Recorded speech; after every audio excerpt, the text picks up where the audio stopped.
Ustaz, saya sebelum ni banyak tinggal solat. Saya dengar ada orang kata jika tinggal solat, kita tak boleh solat sunat macam solat tarawih. Tak boleh. Betul ke? Baik. Sebenarnya jawapan ringkasnya adalah tak betul. Jika ada yang mengatakan orang yang pernah tinggal solat tak boleh solat tarawih. Hukum sebenar adalah solat tarawih ini adalah sunat muakkad, sunat yang dituntut. Sunat yang ianya khusus dalam bulan Ramadan. Walaupun seseorang itu dia pernah banyak meninggalkan solat fardu sebelum ini, banyak dosa, lama tak solat, dia tetap boleh dan sangat digalakkan untuk solat tarawih. Cuma perlu faham perkara permasalahan ini. Jika seseorang masih lagi meninggalkan solat fardu dengan sengaja, maka dia wajib dahulukan solat fardu. Berdosa besar jika sengaja tinggalkan.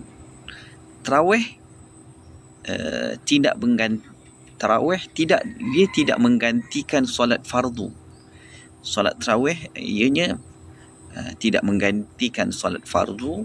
Solat fardu itu ialah tiang agama. Nabi SAW bersabda, perkara pertama yang akan dihisab pada hari kiamat ialah solat.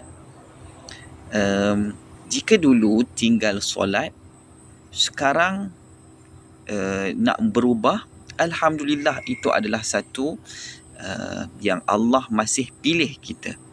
Yang perlu kita buat adalah bertaubat bersungguh-sungguh. Mulakan solat 5 waktu tanpa gagal. Kemudian qada solat yang tertinggal sikit demi sedikit.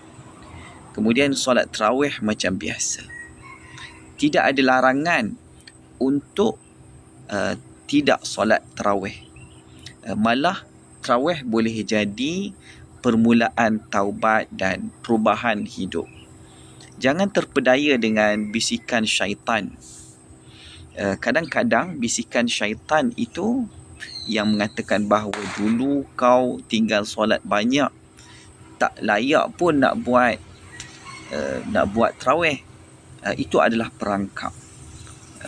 Dalam bulan Ramadan, syaitan ini dibelenggu sebagaimana disebut dalam hadis sahih. Tetapi nafsu dan kebiasaan lama masih ada. Jadi jangan berhenti untuk buat kebaikan hanya kerana